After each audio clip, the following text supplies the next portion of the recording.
വിയ്യൂർ ജയിലിൽ നിന്നും രക്ഷപ്പെട്ട കുപ്രസിദ്ധ കുറ്റവാളി ബാലമുരുകൻ തമിഴ്നാട്ടിൽ പിടിയിലായി.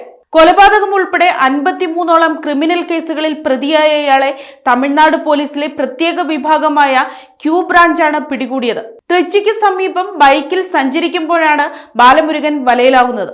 പിടികൂടിയ പ്രതിയെ ഊട്ടുമല പോലീസ് സ്റ്റേഷനിൽ എത്തിച്ച ശേഷം മധുര പാളയം കോട്ട മജിസ്ട്രേറ്റിന് മുന്നിൽ ഹാജരാക്കി. തുടർന്ന് തെങ്കാശി കോടതിയിൽ ഹാജരാക്കിയ പ്രതിയെ ജുഡീഷ്യൽ കസ്റ്റഡിയിൽ റിമാൻഡ് ചെയ്തിരിക്കുകയാണ്.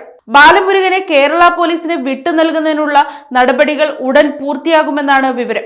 നവംബർ 3-ന് വിയ്യൂർ ജയിൽ പരിസരത്ത് നിന്ന് സുരക്ഷാ ഉദ്യോഗസ്ഥരെ വെട്ടിച്ച് കടന്നുകളഞ്ഞ ഇയാൾ രക്ഷപ്പെട്ടത് വലിയ സുരക്ഷാ വീഴ്ചയായി കണക്കാക്കപ്പെട്ടിരുന്നു. സംഭവം വലിയ വിവാദങ്ങൾക്ക് വഴിതെളിക്കുകയും ചെയ്തിരുന്നു. News desk Kottarakkara media.